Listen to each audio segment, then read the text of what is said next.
कृष्ण जी उनको रिक्वेस्ट कर रहे थे कि आप जाइए और इस धरती में जाकर प्रकट।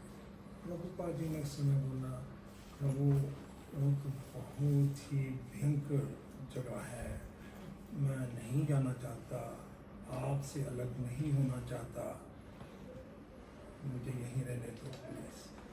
लेकिन श्री कृष्ण जी की इच्छा थी कि यहाँ में उद्धार हो। चैतन्य महाप्रभु जी का मिशन किसी योग्य हाथ में आई, योग परंपरा द्वारा जो आ रहा है। तो श्री कृष्ण जी ने उनको आश्वासन दिलाया, आप चिंता मत कीजिए, मैं सभी कुछ देख लूँगा, सभी व्यवस्थाएं बना लूँगा, आप कृपा करके जाइए वहाँ में। तो ऑफकोर्स प्रभुपाद जी तो हमेशा समर्पित रहते थे, जो भी श्री कृष्ण जी की आज्ञा थे, खाली वो श्री कृष्ण जी से दूर नहीं रहना चाहते थे। पर क्योंकि श्री कृष्ण जी की ये इच्छा थी, और आगे चलकर श्री कृष्ण जी ने एक बहुत स्पष्ट आदेश दिया प्रभुपाद जी को, आप जाइए और आप जाकर वहाँ में ग्रंथ लिखिए, ट्रांसलेशन कीजिए और प्रोड्यूस दी, और उसके बाद आप बोलो लौट आना वापस। सो जैसे प्रभुपाद जी को ये प्रभुपाद जी हमेशा समर्पित थे, जो भी कृष्ण जी चाहे उनके तैयार थे, खाली गोलोक से अलग नहीं रहना चाहते थे। पर उन्होंने एक डिज़ायर प्रकट किया था, कृष्ण जी की इच्छा थी, और उन्होंने कहा भी कि आगामी 10,000 वर्ष तक यह ग्रंथ पूरे संसार में इनका नॉलेज फैलेगा। सो प्रभुपाद जी हमारा सब का डिलीवरेंस, हमारा उद्धार करने के लिए प्रकट हुए। इसलिए प्रभुपाद जी ने सबसे ज़्यादा महत्व उनके ग्रंथों को दिया, उनके जो बुक्स हैं। हालांकि बहुत सी और एक्टिविटीज़ भी थी प्रभुपाद जी ने की, कई गुरुकुल खोले, टेम्पल्स खोले, फार्म्स खोले, बहुत से डिवोटीज बनाए, लेकिन सबसे ज़्यादा बल उन्होंने बुक डिस्ट्रीब्यूशन को दिया और फिर एजुकेशन को भी दिया। So that we are very proud that Bhaktivedanta academy is following in that direction to reach out young men and women in that. So Prabhupada ji बताते हैं उनके सक्सेस के 2 कारण हैं। एक रिपोर्टर ने पूछा था कि इतने कम समय में ये कृष्ण कॉन्शियस कैसे फैल गई दुनिया भर में। तो प्रभुपाद जी ने उत्तर दिया कि इसके 2 कारण हैं। पहला कारण यह है कि प्रभुपाद जी हमेशा अपने गुरु के प्रति समर्पित रहे। गुरु शक्ति सबसे प्रबल होती है। उन्होंने इतने डिफ़िकल्टीज फेस की, पर हमेशा अपने गुरु की शरण में रहे। और दूसरा कारण था कि उन्होंने Bhagavad Gita as it is print की। ये 2 कारण थे जिससे ये मूवमेंट इतनी सक्सेसफुल हुई। और सरेंडर प्रभुपाद जी का हम देखते हैं, कई इंसिडेंसेस आते हैं। हम रिसेंटली चिपीबड़ा टेम्पल में गए थे, वहाँ में हमको सुनने को आया कि प्रभुपाद जी बुक्स प्रिंटिंग कर रहे थे, कभी कभी वो ना नाश्ता तक नहीं लेते, कभी कभी भोजन भी स्किप कर देते ताकि पैसे बचें, और जो पैसे बचते वो बुक प्रिंटिंग में लगा देते। इस तरह का समर्पण था। और प्रभुपाद जी के द्वारा ही एक लिखित लेटर है, उस लेटर में ऐसा प्रभुपाद जी लिखते हैं, 1965 के आसपास की बात है, 65, कि मैं अपनी बुक्स प्रिंटिंग करने के लिए कभी कभी वो जो पेपर होता है, वो पेपर लेकर जाना था एक स्थान से, तो ओके प्रेस जहाँ प्रिंटिंग हो रही थी, वहाँ तक जो पेपर लेकर जाना था, रिक्शा का भाड़ा बचाने के लिए मैं अपने सिर पर वो पेपर लेकर जाता था। तो इतना समर्पण था प्रभुपाद जी में।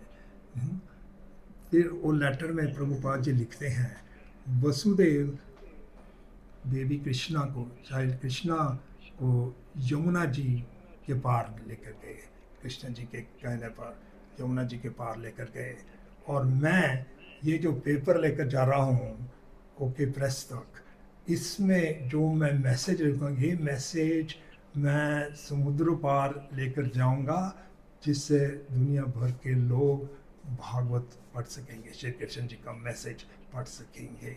वो लेटर में लिखा हुआ है। इस तरह का समर्पण था प्रभुपाद जी में। सो जब भी हम डिटर्मिन, ये संकल्प लें, डिटर्मिन हो कि हमको पूरी तरह से भगवान की शरण लेनी है, Krishna will empower that. When the spiritual master gives you an order, जब भी गुरुदेव एक आदेश देते हैं, उस आदेश पालन करने की शक्ति भी साथ साथ देते हैं। प्रभुपाद जी कहते हैं, impossible is a word in a fools dictionary. Impossible word मेरी शब्दकोश में नहीं है।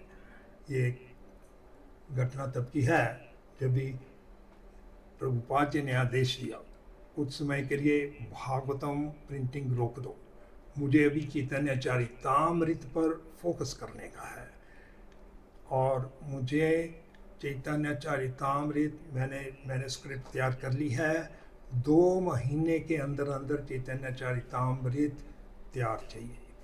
तो सब भक्त तो बहुत शौक हो गए, प्रभुपाद जी ये तो असंभव है, 2 महीने में तो एक बुक भी नहीं प्रिंट होगी, 17 वॉल्यूम्स कैसे प्रिंट होंगे, यह संभव नहीं है। प्रभुपाद ने कहा, नहीं, असंभव जो है मेरी शब्दकोश में नहीं है, आप करिए, आपको शक्ति मिलेगी और आप करेंगे। फिर डिवोटीज दिन रात मेहनत करने लगे, और फल क्या हुआ? फलस्वरूप 2 महीने में 17 वॉल्यूम्स चैतन्य चरितामृत तैयार हो गई। ये गुरु की शक्ति है। मुखम करोति वाचनम पंगुनलंघयते गिरिम यत्कृपा तम हम वंदे श्री गुरु दीना तारणम परमानंद माधवम। तो मैं इस सत्र में कुछ टिप्स देना चाहता था कि कैसे हम, since you are the chosen one, how to justify being the chosen one, how we can make more advancement in Krishna consciousness, although nectar of instruction, nectar devotion की जगह में instructions दिए गए हैं, कुछ tips हम use कर सकते हैं जिससे हमारी डिवोशनल सर्विस में और जो एक्टिविटीज़ हैं उसमें हमारे को और सुविधा मिल सके। तो एक तो पहला पॉइंट जो है वो हमको हमारा जो गोल है गति, उस पर बहुत फिक्स रहना चाहिए। हम सबको मालूम है अर्जुन को जब भी उनके आचार्य द्रोणाचार्य वैसे सब पांडवों को एक चिड़िया की आंख पर टारगेट करने का है, तो सभी पांडव और कौरव सब, किसी ने द्रोणाचार्य पूछा क्या दिख रहा आपको, किसी को वृक्ष में चिड़िया, पत्ते, टहनी, शाख सब कुछ, किसी को चिड़िया तक दिख रही थी। द्रोणाचार्य ने इनकार कर दिया, नहीं मुझे वो नहीं चाहिए। अर्जुन से पूछा क्या चाहिए, क्या है? अर्जुन से, मुझे तो चिड़िया की आंख दिख रही है, और आंख पर ही उन्होंने टारगेट लगाया और चिड़िया के पर लकड़ी की चिड़िया थी। तो पॉइंट ये कि हमारे को फोकस्ड रहना होगा, एंड हमारा गोल है सेल्फ रियलाइजेशन।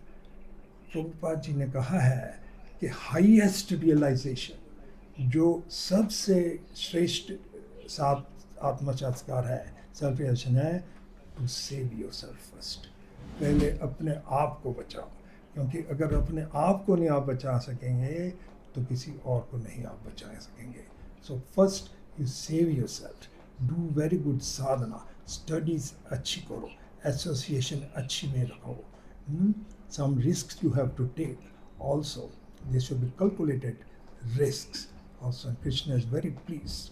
आप प्लेन में गए होंगे, मुझे लगता है आप सब लोगों ने जर्नी फ्लाइट से कभी की होगी, तो जो एयर होस्टेस आती है वो आपको सेफ्टी प्रिकॉशंस बताती हैं कि अगर कैबिन प्रेशर कम हो जाए, कोई आपातकाल सिचुएशन आ जाए, तो ऑटोमेटिकली मास्क गिर जाएंगे और वो विधि समझाती है कि कैसे ये मास्क डालने का है।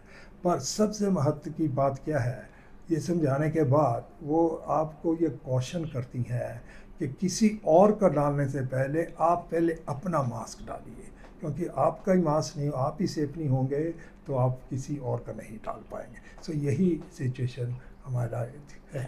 प्रभुपाद जी ने एम्फसाइज किया है, do very good sadhana, highest realization is to save yourself. If you save yourself, then you will be able to save others. And one other tip that we can find very useful is that we try to go or try to make extra efforts. अंग्रेजी में कहावत है, go that extra mile. Go that extra mile. एक mile extra जाओ या effort, प्रयास, ज़्यादा प्रयास करो। अर्जुन एक रात को बैठे थे और भोजन खा रहे थे और दिनों इलेक्ट्रिसिटी तो नहीं थी, तो दिया जल रहा था। अचानक से एक विंड, हवा आई, दिया बुझ गया। लेकिन अर्जुन भूख लगी थी, थाली से सब आइटम्स ली और लेता गया, खाता गया, पूरी तरह से संतुष्ट हुआ। उसको ऐसा एहसास हुआ, अंधेरे में मुझे को मालूम पड़ गया कि एक आइटम क्या कहाँ से खानी है, तो क्यों ना मैं ये same principle to shoot arrows at night में अप्लाई करूं। और फिर रात भर, क्योंकि समय वेस्ट नहीं करना चाहता था, रात में कितने 8-10 घंटे जो वेस्ट क्यों करूँगा, उनसे रात को प्रैक्टिस करनी शुरू की। And he became very expert and also the favorite of Dronacharya. He made that effort. तो इसलिए हमको ये extra effort करनी है, because we are chosen by Krishna because of his mercy. So we have to justify that mercy. So we have to be very grateful to Krishna. We are not at all qualified. हम qualified नहीं है। प्रभुपाद जी ने एक बहुत सुंदर कविता लिखी जब ये बोस्टन में पहुँचे। कविता का नाम है मार्किने भागवत दरमा। मार्किने भाग, आई रिक्वेस्ट आप सबको, please you study this, you read this poem. It is a wonderful poem. Prabhupada अपने हृदय की बात बोलते हैं और बताते हैं। हालांकि प्रभुपाद वॉज मोस्ट क्वालिफाइड, पर प्रभुपाद इतनी हम्बल पोजीशन लेते हैं कि मेरे से कुछ भी नहीं हो रहा, अगर आप चाहेंगे तो कुछ होगा, नहीं तो ये मिशन नहीं बढ़ सकेगा, आप ही मेरे पर कृपा करिए। बहुत ह्यूमिलिटी के साथ प्रभुपाद जी ने ये लिखी है। और हमें हमेशा याद रखना चाहिए कि जैसे ही हम कृष्णा कॉन्शियसनेस में जाएंगे, अच्छे काम पुण्य काम करेंगे, then Krishna will help us. Mahabharata में ये श्लोक आता है कि धर्म एवा हतो हन्ति धर्म रक्षति इति रक्षिता। आप सबने शायद सुना होगा, बहुत प्रसिद्ध और महत्वपूर्ण श्लोक है कि धर्म एवा हतो हन्ति धर्म रक्षति इति रक्षिता। जो धर्म नहीं पालन करेगा उसका अंत हो जाएगा। और धर्म रक्षति इति रक्षिता, जो धर्म की रक्षा करेगा तो धर्म उसकी रक्षा करेगा। जो भी धर्म की रक्षा करेगा, धर्म उसकी रक्षा करेगा। ये थोड़ा सा साइड में जा रहे हैं, पर बहुत सुंदर प्रसंग है, क्योंकि वो अष्टमी कुछ ही दिनों में आने वाली है। तो उस दिन कृष्णा जी ग्रेजुएट हो गए थे। पहले छोटी छोटी बछड़े चराते थे, अभी बड़ी बड़ी गायें। तो यशोदा मैया ने जब उनको भेजा, आप जाओ इन गायों को देखो चराने के लिए, तो कृष्ण जी कहते हैं कि मैया लेकिन इनको पादुक डालने पड़ेंगे, छतर डाल लेने के जाना पड़ेगा। जैसे मैं जाता हूँ, इन बेचारियों को भी तो काम कर, चूँकि छुएंगे भूख लगेगी। यशोदा कहने लगी, नहीं काला, ऐसा कैसे होगा, इतनी सारी गायें हैं हमारे, हम इतने ले कैसे बेच सकते। तो उस समय इन्होंने कृष्ण जी ने धर्म रक्षति इति रक्षा, आप धर्म की रक्षा करो तो धर्म तुम्हारी रक्षा करे। और भी प्रसंग में आता है, रामायण में भी आता है। ये जस्ट लिटिल साइड पॉइंट था।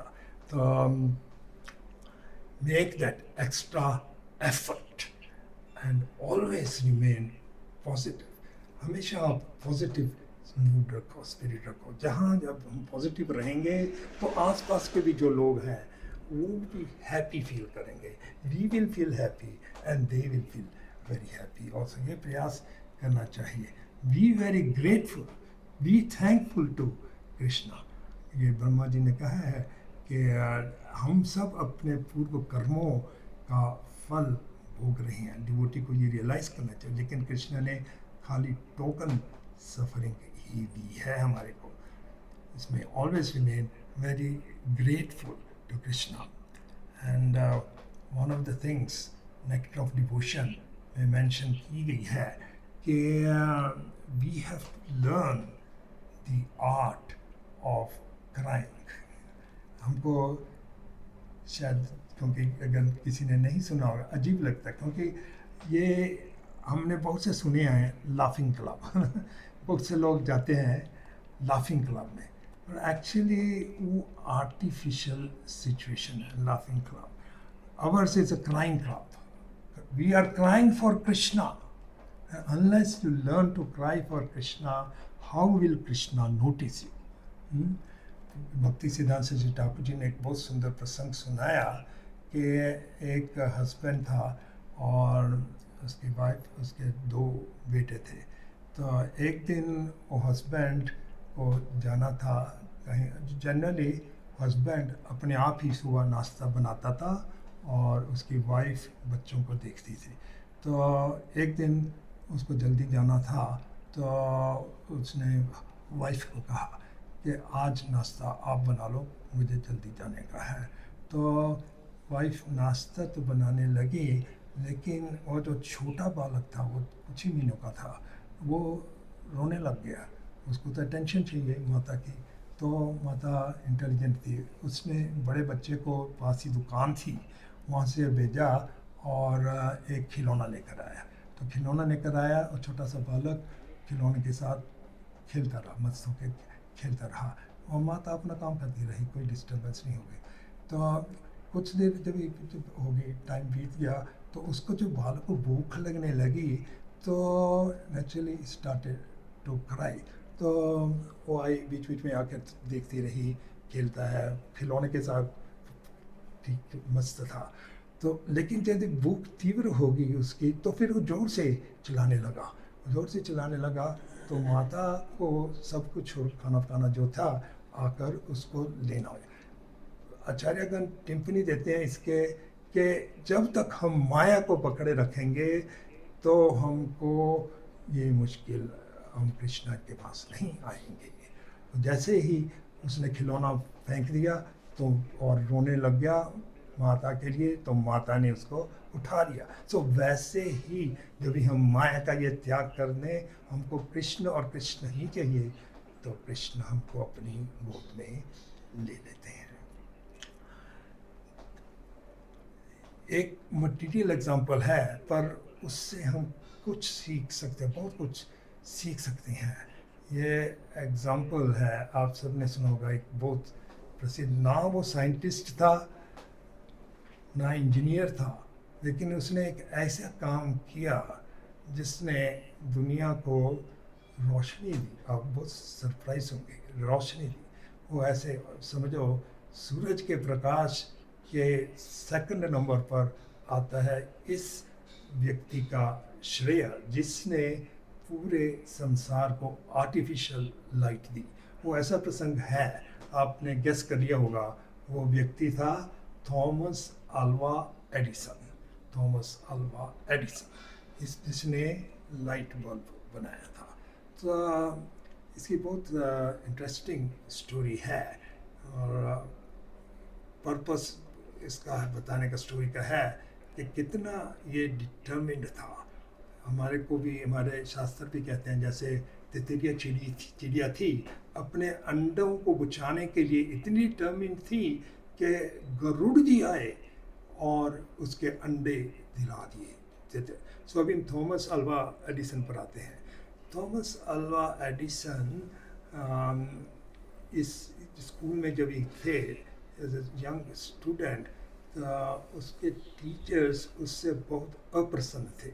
ये तो इसका आईक्यू इतना कम है, हमारे स्कूल में नहीं इसका जम पाएगा। तो उन्होंने टीचर्स ने एक दिन अल्वा एडिसन आया और अपनी माता को वो दे दिया एनवलप। तो माता जी ने वो खोला, एनवलप खोला और उसके जो कंटेंट्स हैं वो पढ़े।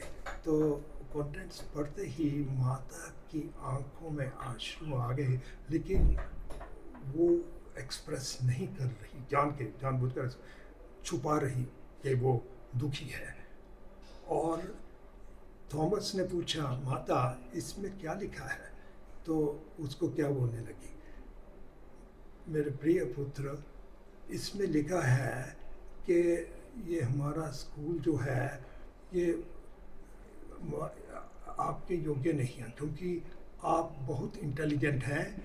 आपको कोई और बढ़िया स्कूल या आपको घर की ट्यूशन लेनी पड़ेगी, घर में ट्यूशन। ये पूरे उल्टा बात जो लेटर में लिखा था उसकी उल्टी बात कही। उस माता को इतना कन्विक्शन था, इतना फेथ था, नहीं मेरे बेटे को ऐसा नहीं कर सकता, मेरा बेटा लो आईक्यू नहीं है, ये एक दिन बहुत बढ़िया काम करके दिखाएगा। और माता ने अपने बेटे को इतना प्रेम, स्नेह, कॉन्फिडेंस बढ़ाया उसको। और उसने फिर ये जो हम आज तो एक बटन प्रेस करो पूरा नगर, पूरे सिटी में लाइटें ही लाइटें आ जाती हैं। ये 19th सेंचुरी की बिगनिंग की बात है, जब इलेक्ट्रिसिटी नहीं लाइट नहीं डिस्कवर हुआ था। आज एक बटन पुश करो, पूरा जहाँ तक लाइट चाहिए आ जाएगी, पर उस समय एक भी लाइट बल्ब नहीं था। ये जो था उसको इतना स्नेह दिया माता ने उसको, अपने बेटे को। नहीं मानती कि मेरे बच्चे का लो आईक्यू है, नहीं, आपने कुछ करना है। और बहुत एक्सपेरिमेंट्स किए, लोग उसको टोकते रहे, थॉमस तो इतने एक्सपेरिमेंट करता है, कुछ नतीजा तो आ ही नहीं रहा है, आप हर बार फेल हो जाता है। तो आप नहीं मानेंगे कितने एक्सपेरिमेंट्स किए उसने, 10,000 एक्सपेरिमेंट किए। 10,000 एक्सपेरिमेंट करने के बाद उसको सफलता मिली। क्या सफलता मिली? उसने इलेक्ट्रिक का बल्ब कैसे बनाना है वो सिद्ध कर दिया। तो जैसे वो सिद्ध कर दिया, वो फर्स्ट टाइम था। फिर उसके बाद बहुत से और एक्सपेरिमेंट्स हुए। वो कहने लगा, हाँ मैं बहुत बार फेल हो गया। Failures are the pillars to success. Failures जो है हमारी नाकामयाबी है, they are the pillars to success. जो हम फेल होने से नहीं डरना, लेकिन फेल हो गए तो नेक्स्ट टाइम कैसे इम्प्रूव होते हैं वो करना चाहिए।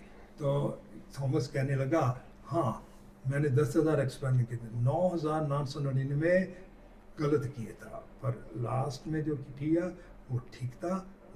और अभी आज वही जो था, अभी उन्होंने नहीं इलेक्ट्रिक बल्ब और कोई बना पाता या नहीं बनाता, हम उस पर स्पेकुलेट नहीं करेंगे, पर उन्होंने बना दिया और दुनिया भर को रोशन कर दिया। और देखिए बात, इंटरेस्टिंग बात क्या है, जब भी उनकी माता की मृत्यु हो गई तो उन्हें सब उसका घर गाय की सफाई की।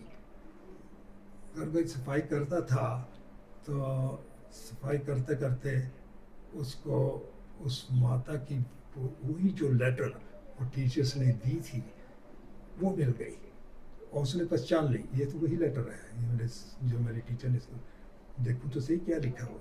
तो उसने खोली लेटर, उसमें क्या लिखा था, तुम्हारा लड़का इतना निकम्मा है, इसका आईक्यू इतनी लो है, हमारे स्कूल में इसको नहीं रख सकते हम। माता ने उसको क्या बोला कि वो इसलिए नहीं रख रहे क्योंकि आपको स्पेशल होम ट्रेनिंग, हम देंगे।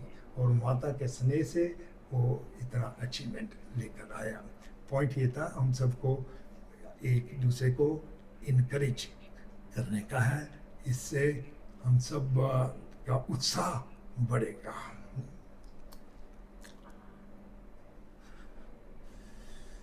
हमको जो स्किल्स हैं वो सीखनी चाहिए। सॉफ्ट स्किल्स का मतलब है दूसरों के साथ व्यवहार कैसे करना, हम कैसे एडवांस कर रिलेशनशिप्स कैसे इम्प्रूव कर रहे हैं, इनको सॉफ्ट स्किल्स कहते हैं। और साथ साथ हमको टेक्निकल स्किल्स भी जानने चाहिए। कुछ स्पेसिफिक फील्ड में हमको कैसे जाना है वो करना चाहिए, उसको टेक्निकल स्किल्स कहते हैं। अभी हम इस मास की जो महानता है, दामोदर मास, उस आएंगे और यही जो टॉपिक है उससे जुड़ने का प्रयास करेंगे।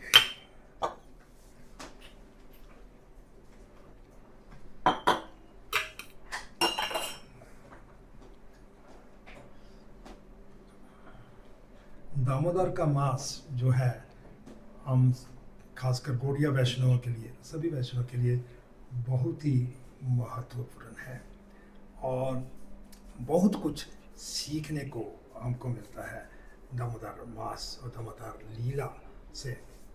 और ये इतनी अद्भुत लीला है, इससे जो शिक्षा है वो हम थोड़ा सा कुछ बताने का प्रयास करेंगे। ऐसा है, हमारे आचार्यगण बताते हैं कि दामोदर लीला जो है यह गोलोक वृंदावन में भी नहीं होती। जो कृष्ण जी के पास टाइम्स हम यहाँ देखते हैं, दामोदर लीला, कई और माखन चोरी की लीला, कई और जो बाल बचपन के पास टाइम्स हैं कृष्ण जी के, ये गोलोक धाम में भी नहीं होते। सो हमारा कितना सौभाग्य है कि यहाँ गोकुल, यहाँ में जो वृंदावन है उसको गोकुल कहते हैं, और जो स्पिरिचुअल वर्ल्ड में है उसको गोलोक कहते हैं। तो गोकुल में जो ये पास टाइम्स हुए माखन चोरी के और माता यशोदा का बांधने का, ये अद्भुत दिव्य पास टाइम्स हैं जो गोलोक में भी नहीं अवेलेबल होते। सो अभी इसी दामोदर के प्रसंग से हम आज का जो टॉपिक है, you are the chosen one, you are the chosen one, ये टाई अप करने का हम प्रयास करेंगे। तो ये दामोदर लीला इतनी प्रसिद्ध लीला है और बहुत मनोरंजक लीला है।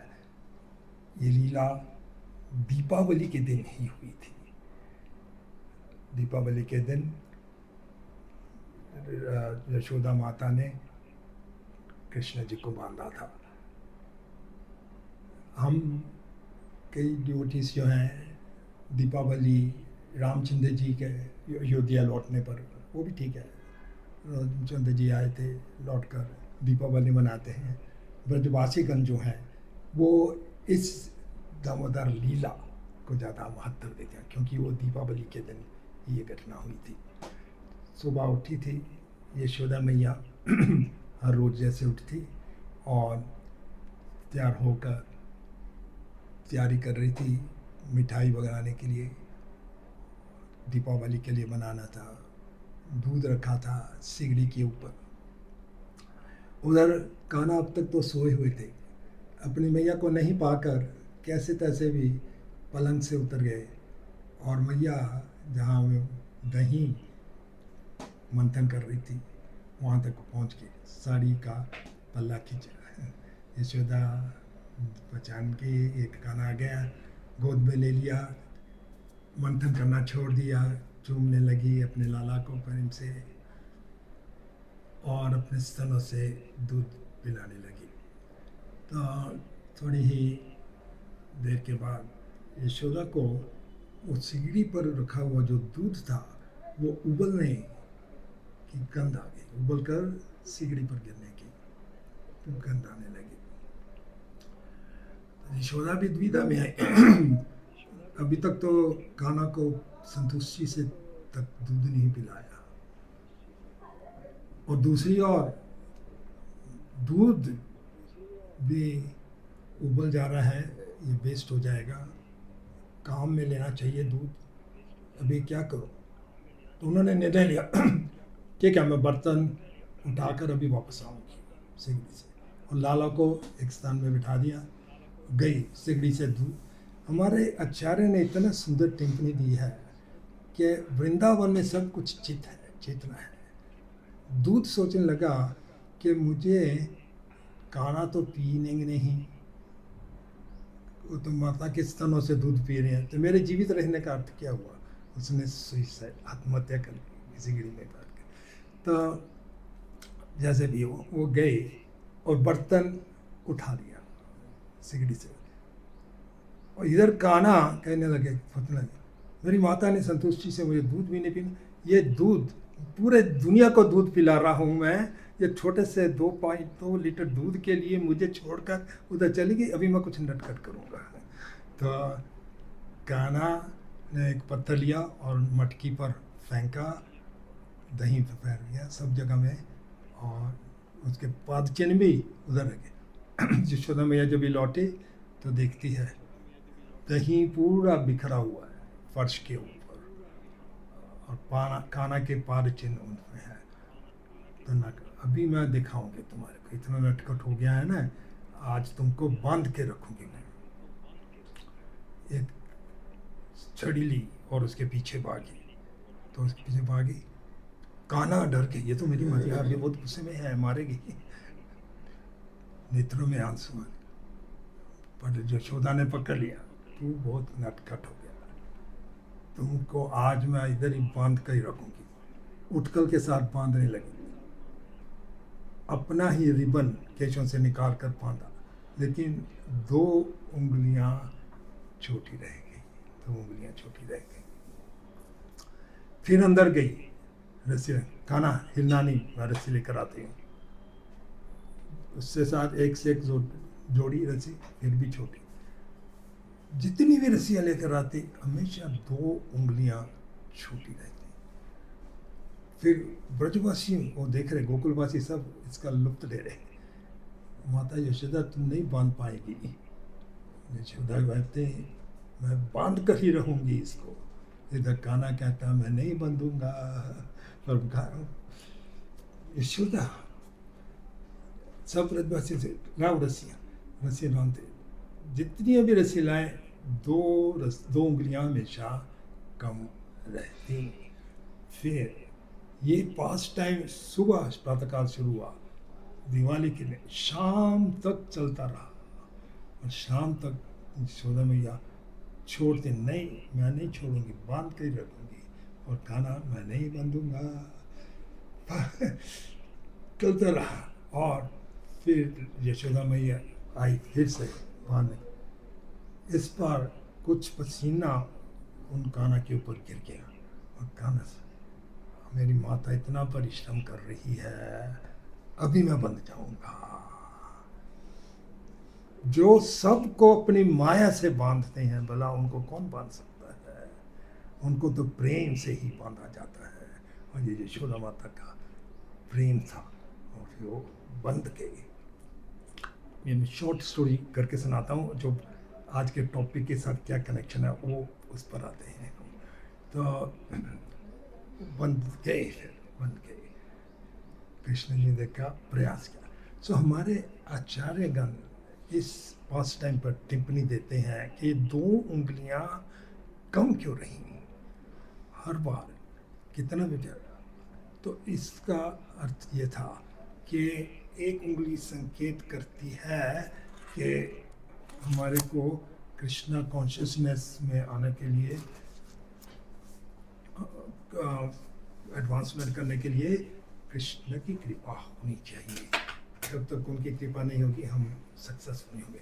और दूसरी उंगली संकेत करती है कि हमारा प्रयास। और ये टॉपिक जो आज का है, you are the chosen one. So you are the chosen one, now you have to act as a chosen one. You have to justify being the chosen one, to surrender, do very nice sadhana, make that extra effort to please Krishna. Otherwise, how will Krishna notice you? make that extra effort. Remember, with every instruction of the Guru Maharaj also comes empowerment. उनकी शक्ति भी आती है जब भी गुरुदेव आदेश देते हैं, वो आदेश पालन करने की शक्ति भी देते हैं उसके साथ। तो ये दामोदर का पास्ट टेंस बस छोटा सिनॉप्सिस में हम देंगे। लास्ट पॉइंट में ये है कि नल कुबेर और मणिग्रीव का उद्धार कर दिया, क्योंकि नारद मुनि ने उनको शाप दिया था। नारद मुनि के वचन रखने के लिए नल कुबेर और मणिग्रीव का उद्धार कर दिया। फिर अभी तक काना बंधे हुए थे उठकल के साथ, तो उतने में नंद बाबा पहुँचे और नंद बाबा ने देखा और कृष्णा रोते हुए कहे, देखो माता ने मेरा कितना अपमान किया है, मुझे कुटकाल से बांध दिया है, मैं दिन भर इधर रहा हूँ। तो नंद बाबा ने बहुत प्रेम से काना को खोला, रस्सी खोल दी और अपने गोद में ले लिया। और देखो कितनी इंटरेस्टिंग स्टोरी है कि काना कहता है कि बाबा आज से मैं आपका बेटा हूँ। ये बहुत सुंदर हमारे टिम्पनी आचार्य ने टिप्पणी दी है। काना कहता है बाबा आज से मैं आपका बेटा हूँ। तो तात्पर्य क्या हुआ? तो नंद बाबा जी तो समझ गए, ऐसा काना कहेगा तो माता यशोदा को कितना दुख होगा। वो तो दिन रात बस काना ही है, उनका जान ही प्राण ही काना है, काना के सिवाय कुछ सोच ही नहीं उनकी। और ये काना बोलता है कि मैं नंद बाबा का आज से बेटा हूँ, उनको कितना दुख लगेगा। तो नंद बाबा भी बहुत इंटेलिजेंट थे, तो उन्होंने कहा काना तुम्हारी माता ने तुमको आज अपमानित किया है ना, मैं यहाँ का गोकुल का राजा हूँ और कोई भी यहाँ में काम करेगा जो ठीक नहीं है मैं दंड दूंगा उसको।